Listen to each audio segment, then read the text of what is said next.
Good evening, ladies and gentlemen.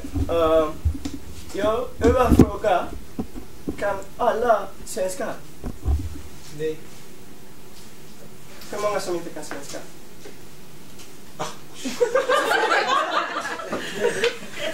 Okej. Och han kan inte svenska heller. Nej. Så.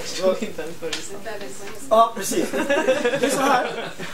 Föreläsningen kommer göras på engelska. Så det blir ju... Fråga om många som inte kan engelska. Va? Som inte kan engelska. Precis, jag skulle ställa en fråga nu. Ja. Finns det någon som inte kan engelska? Nej, det kan alla. Okej. Det här blir svårt för mig också. Att prata engelska. Jag ska försöka. Good evening. You're welcome to Café Panafrika. Today is the 3rd of April. My name is Bailo Jallo. I see a lot of new faces. I want to welcome you. This is a place where we meet every Wednesday and discuss issues that are related to Africans and Afro-Swedish people in particular. Because we are part of this nation and we have our own way of life, even though we are Swedish as well. But we always like to connect to our past, our culture and our background. And we believe that you can be both a Swede and an African at the same time. And what we try to do always is to get these two how we call it, the Swedishness and the Africanness, if you can say so, at a place. I mean, in one place. That's what we try to do. And for every Wednesday we meet here, we always talk about issues that affects us in Sweden for the most, because of we are for Swedish people. This is our country. And one thing that is the people have been saying to me for a long time is that African people don't read. And I talk to the people who like, it's not true. But then we thought, okay, we can try to like have a whole month where we discuss books and African literature. So this April is going to be like 4 Wednesdays, and we're going to talk about books and African literature all the way. So this is the first one, and it's our dear friend Paula that came with the idea of presenting a book that she has scriven. She has worked in Tanzania.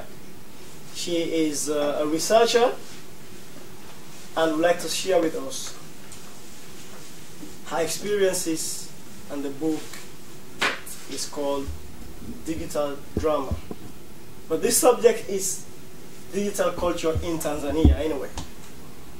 She is like very close to Tanzania, more than I do.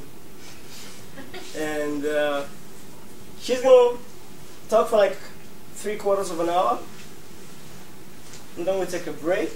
After the break, we'll get a discussion. You people ask your questions and make comments.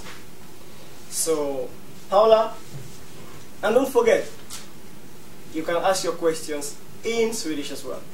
But you do that after the first phase of this lecture. Varsågod. Okay. Thank you. It's really an honor to be here. I'm very happy to present my book here, which is an academic study based on research in Tanzania. But this is the first time I'm presenting my book outside academia. So be patient with me. It's a transition I have to make in my mind. And I'd like to start by saying I'm here as Paula Uimanen. I'm not here as in my capacity as director of Spider at Stockholm University. I'm speaking in my independent capacity as a researcher. So Stockholm University is not to be held responsible for anything I say tonight. Okay? And I'm also very happy because I'm talking about my study at an arts college in Tanzania. And we have with us here 2 people who have actually graduated from that college. We have Matilda, who was one of the few international students at this arts college and who struggled through 3 years of a diploma program, which took a bit longer because you had a baby in between. And then we have Vitaly Mayembe, who's also a graduate from the college. And it took a very long time. And it took even longer. So we have like some witnesses here to hopefully agree with my conclusions. I'm not putting words into your mouth. But first, let me bring you all to Bagamoyo in Tanzania. Can you see this screen over there? Not very well viewed. Yeah. This is a college that used to be known as Bagamoyo College of Arts. It's the only arts college for practical arts training in East Africa. So it's a very important place. And it's, if you don't know where Bagamoyo is, it's here, opposite Zanzibar, on the coast, just north of Dar es Salaam. And this is a bit what it looks like.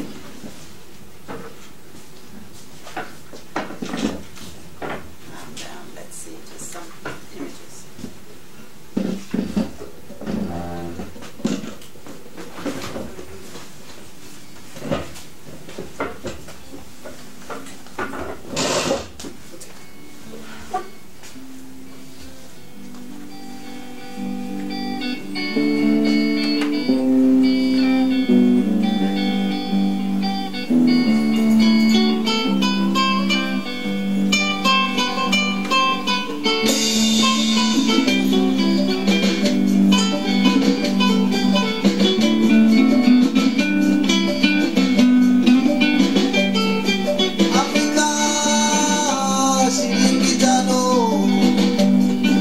Afrika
Afrika, viongozi wetu wa Afrika, acha kusema tusikie rangi bwana ninayosema, kama mmechoka ukalia vitie, mmechoka ukalia vitie, tokeni wenzenu. Okay, so I think now you have a better feeling for Bagamoyo. And since I hope you like the music, because we're lucky enough the musician is actually here and he's promised to play a few songs for us later on. In brief, I went to this college. I was working at this college from 2004 to 2007 as a consultant, and that was thanks to Nils, who's sitting here. Hi, Nils. Who was working at the Swedish embassy at the time, and he gave me a contract as a consultant because the college wanted to have internet access, and he wanted someone to help them think it through. So it fell upon me to do so.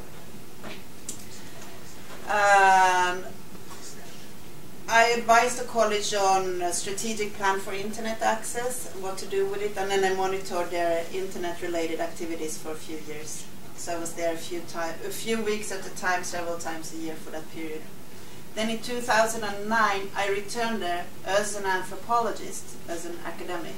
I'm trained as an anthropologist, to do research at the college about digital media and intercultural interaction. So it may sound strange. Why would you study digital media in a country like Tanzania, which doesn't have much internet access?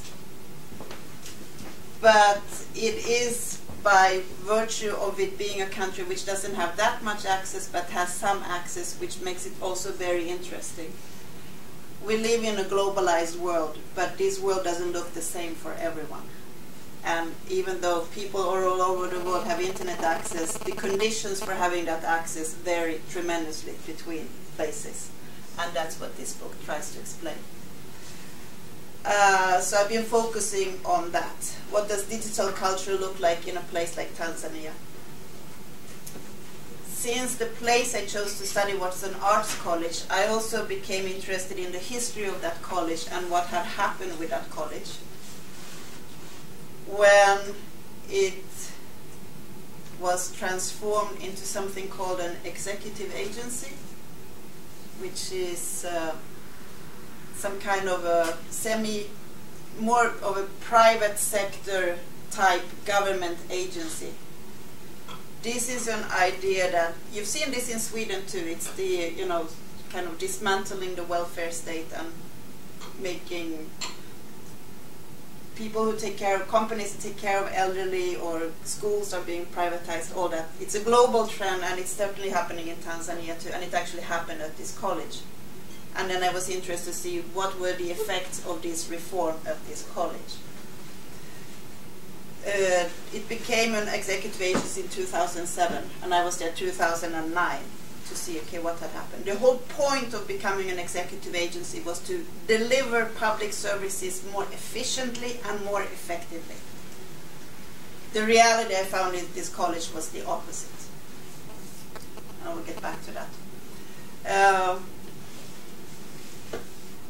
One thing that I found to be particularly interesting at this college, because it's a government agency, it allowed me to look at this as an example of an African statehood and what state making in an African context means. So the art college as a mirror of society at large. So this public reform happening there sets society in general. And the different overlapping identities that we find in Tanzania. And I think this sounds familiar to other places, not just in Africa, but outside Africa too. You said initially that you can be a Swedish and an African at the same time. Absolutely. You can be many different things at the same time. And Tanzania is a perfect example of that, mixed identities that coexist. So, I'm passing around the book so you can look at it at the same time. The title is Digital Drama, and the title comes from a concept which is social drama by a famous anthropologist whose name was Victor Turner, who wrote about Africa in the 1950s. It's a long time ago, but he's a classic in anthropology. And he's inspired scholars in arts, especially in drama, theater. He's very well known. And I like this idea of social drama. Social drama is a concept introduced to explain conflicts happening in places where social change was taking place. You didn't know before you came here you would get Anthropology 101 tonight. But that's where you get it. So he described this social drama in 4 stages, with a breach, a crisis, a redressive action, and then the conflict is solved or it remains a conflict forever. So in this case, we had a dramatic effect of a fire. A fire that was a breach, a fire that destroyed the old theater building, which you see there on your left, which I never saw myself. Matilda, you've seen it? Yes. And Mambo, you've seen it? I never saw this. These are the pictures I've seen of it. But I understand it was a very beautiful theater which looked very African style with a thatched roof and everything. And this was originally built in the early 1990s with Swedish funding. It burned down in 2002. And that led to a crisis. Not just that the theater burned down, which was a crisis in identity for the college, because it was known because of this theater. But it also became a crisis in governance, because the donors especially asked, why was there a fire? And there was a police investigation in why it burned down. There were rumors circulating about why it had burned down. There were rumors saying that someone had burnt it down on purpose to cover up the sales of some music equipment. There were some rumors about that. There were also rumors, other people were thinking that maybe it burned because there was some faulty electric wiring. Police investigation was undertaken. The principal at the time was discharged and a new management was introduced to the college. And it was decided that the college was going to get not just a new management but a new governance structure. It was going to become this executive agency. So this process started in 2004 to 2007. And part of the requirements to become this executive agency was that you needed to have internet access and ICT infrastructure in order to be a modern government institute. And this whole concept of an executive agency in anthropology, we have some scholars who have studied what they call audit culture, which is something that's spreading around the world. It's the idea that things can be measured better and therefore be held more accountable. It's an idea that promotes management and management culture in running government agencies. It's an idea that originally came from Margaret Thatcher in the 1980s, which has inspired many societies around the world to privatize government services to make them more effective. It's been studied by anthropologists, especially in institutes of higher education. And anthropological studies before mine have shown that many of the things that you are supposed to achieve with these reforms are actually not necessarily achieved. That you don't get more accountable forms of governance. That the whole idea of measuring things can lead to more bureaucratic processes, but it also kills creativity, for example. And we see this kind of trend happening at this college, is what my research found. Because after this transformation process, 2007, Chocha Sana Bagamoyo became Taasisi Sana na Utamaduni Bagamoyo, an executive agency, which is now the most common interpretation of what this means among people working there is that it's supposed to be run more like a business. anyone who works in culture and arts knows that it's very difficult to make it into a business.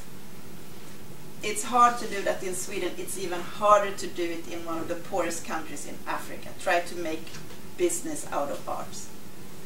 Yet this has been the idea. And the college's attempts to generate income and to run like a business have not really brought more money to the college, but it has reduced academic standards.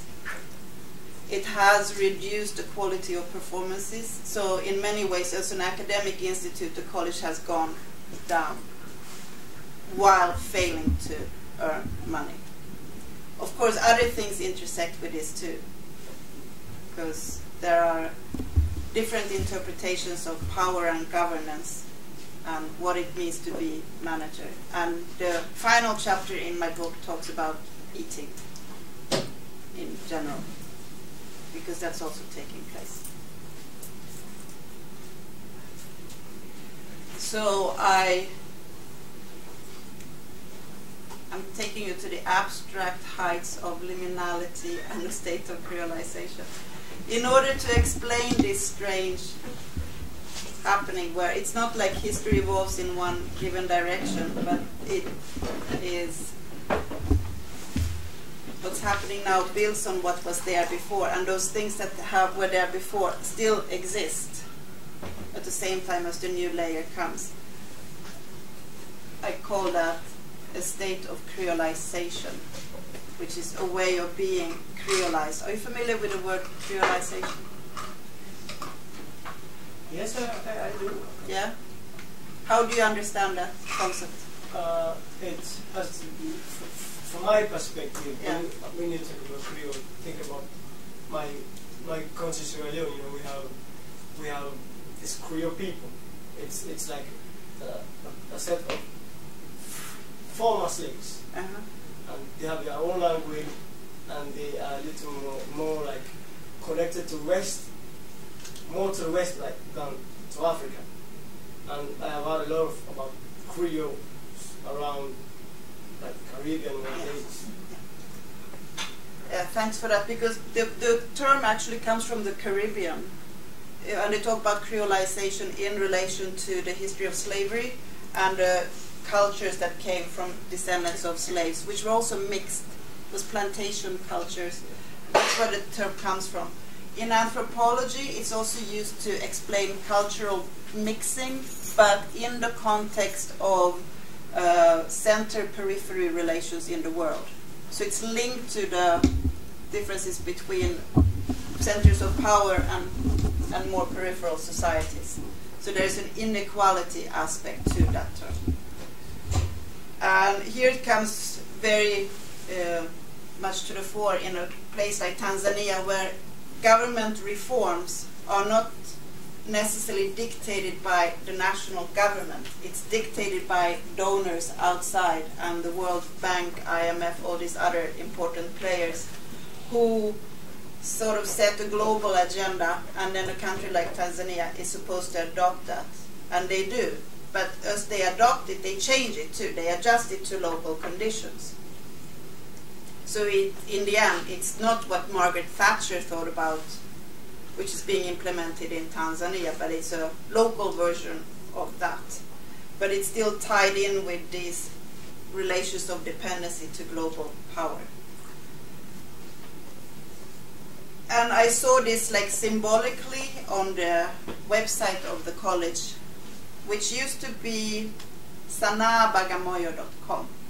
Sana means art in Swahili. And when the college first got an internet website, it was in 2004 when I was there as a consultant, and I helped them craft this website. So the name of the site was very important. The name is identity, of course. This is your identity on the internet. And they had never been, they didn't have a website at the same time, at that time. So it was very important to be a .com back in 2004, because .com was like, that was the world of internet. And Sana, because this was an art college, so they wanted to, actually they wanted to have Sana.com. But Sana is the capital of Yemen. Thank you. And they had already registered Sana.com. which students and teachers at the college did not believe me. I had to actually show them on the internet that sana.com was already taken, because they thought, how could anyone take this name which belongs to us? It shows who we are. So, well, it also shows the capital of Yemen's tough luck. And then they accepted, okay, sana.com is taken, what can we be? And then they discussed among us, as it's sanabagamoyo.com. And I thought this was a very interesting identity. So art, Bagamoyo, the place, .com. .com is like this commercial internet somewhere. So we want to be part of this global market. This was 2004. 2007 it became, so Tasuban, the name of the college. The name of the college is no longer English or Swahili like before. It's only in Swahili. So you think it's becoming more nationalistic. .ac is academic. .tz, Tanzanian domain name. So all science is becoming a more nationalistic institute. But in fact, it's supposed to be run like a business. It's supposed to be part of global capitalism. So in a sense, the college became less nationalistic and more global. Whereas the internet domain name said the opposite. So what were all these contradictions? What was going on here? That's why I thought of it in terms of a state of pluralization. And I used this word from liminality, which comes from this grand Victor Turner anthropologist that I mentioned. He uses that to describe things that are in between. It comes from ritual studies. When you're in a state of transition, you're not here, you're not there, you're somewhere in between. And clearly the college had gone through a transition, but it was not that it went from one stage clearly to the next one. It was in both places at the same time. And that's how it came to this. I hope it makes some sense. This is how the mind of an academic works when you sit and write. So essentially, what I argue in this book, when taking a closer look at what happened with this college after it became an executive agency, is that it reflects a historical development taking place not just in Tanzania but in many other places, where in this case this history is even embedded in the computer room. These are all images from the computer room that they established when they set up the internet cafe, the internet access in 2004. So even the material culture of this room tells the history of this country and of this college. And there is a picture of Nyerere, the father of the nation. Nyerere actually is linked to the college because it was Nyerere's ideas of a national culture that made him set up a ministry of youth and culture in the first independent government of Tanganyika at the time. Set up these national troops, which I think you have in other African countries too, national troops in dance, drama, acrobatics. And those troops were then traveling around and performing around Tanzania, but also in other countries, even as far as China and Japan. Then they decided they couldn't afford to have those troops traveling so much, was one of the reasons they decided to set up this college. But also they needed to train future artists, so they thought they needed a college. That college was set up in Bagamoyo in 1982. And many of the teachers at the college came from these national troops. So you see there's a direct connection back to Nyerere's initial policies. And then 1982 until 2007, it was Georgia Sana Bagamoyo. 2007, it became an executive agency. And there you are, Nyerere, and you have the new president, Kikwete, who looks more like a businessman. And he's ruling a country which is supposed to be running according to the dictates of global capitalism, as opposed to Nyerere's early ideas of socialism. Or ujamaa, which actually means, familyhood. I think it's a bit it's a bit incorrect to call it African socialism. It was much more complex than that. And it built much more on African community values than on socialist values. But anyway. And this is taking place in a world order which is extremely unequal, where there is this anthropologist called James Ferguson. He wrote the book Africa in the Global Shadows, Africa in the Neoliberal World Order, where he argues that Africa as a place exists, Africa as one exists, but that is a place in the world which is also ranked globally, and unfortunately it's at the lower rungs of global ranking, and that's a reality. And I'm working with that concept too in explaining, because you see that playing out at this college. And then just a few minutes to give you a bit about the book, because this book is then a little bit special in many ways. It's the first study of this college. It's the first anthropological study of digital media in Africa. And someone else came out with a book about internet cafes in Ghana a month after my book came out. I haven't read that book yet. I was lucky enough to get a book contract with Routledge, which is a very respectable publishing house in social sciences. And they had this new book series where they wanted to have websites for each book. And I jumped on this opportunity because I had a lot of photos and videos I had taken during my research. And then I could have a website to display them. Having a website meant also that in anthropology, usually we write our books and we disguise the identities of people. We give them fake names. We even give fake places. So instead of calling this Tasuba, I would have called it like Bongo Art College or something. But I thought there was no point in disguising the only arts college of its kind.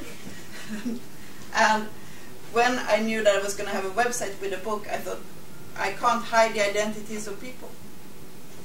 If I'm writing about Vitali Maembe and I call him something else, anyone who sees the website will see his face and they will know that, well, that was Vitali Maembe. So I decided to use real names of people, which is quite unusual. But that also put ethical requirements on me. So before the book got published, I traveled with the manuscript to Bagamoyo and I went through the passages with everybody I wrote about. We read through what I had written about them and they got to correct me or comment on whatever I had written about them. And in cases like with Matito on the left, who's a traditional teacher, is a master musician and teaches the marimba. He doesn't speak English, so I had someone help me translate the text for him so he could correct it. And while writing the book, I was also able to communicate with some of the people who appear in the study through Facebook and ask questions or clarifications through Facebook. I also have a section where I write about Facebook and cultural identity. You see this picture, I don't know if you noticed it in the slideshow earlier, MTZ there, which was David's profile photo for a while. And then there is the website of the book. So this website is there, it's freely available. You find it, Google digital drama, Paula probably will get you to that website. And then there are, let's see here.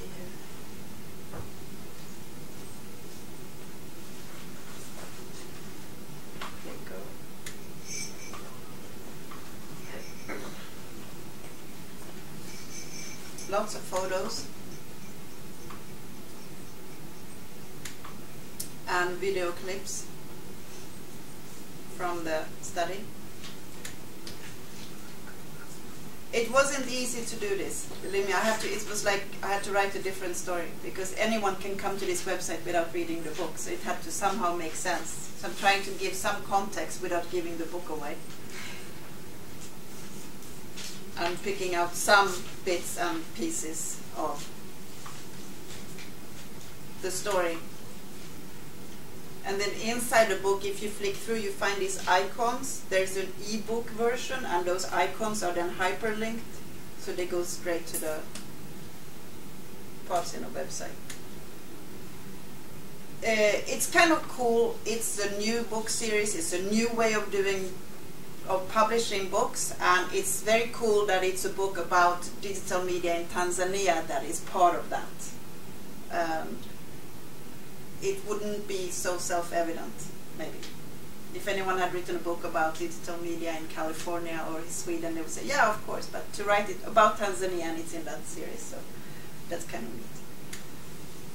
Tanzania is very much part of global trends, even if it's problematic. And here's some video clips just to see, give you an example.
This was a special event that was organized after I did my research, and I started a book with it because it was a very special event where they celebrated all past teachers who had been at the college. And artists, alumni especially from the college, were invited to perform, and everybody came. They performed for free just to pay their honors to their masters who had come before them. And I thought this was a beautiful event, and somehow this was an event that showed this spirit of art as being art for society's sake rather than art for art's sake, which is the more Western understanding of art. And it was kind of an event that reflected many of the values that I had come across among teachers and students at the college, but values that were now getting lost in this hunt for money, for trying to run the college as a business rather than trying to run the college for the sake of national identity, for the sake of communities, for the sake of improving society. And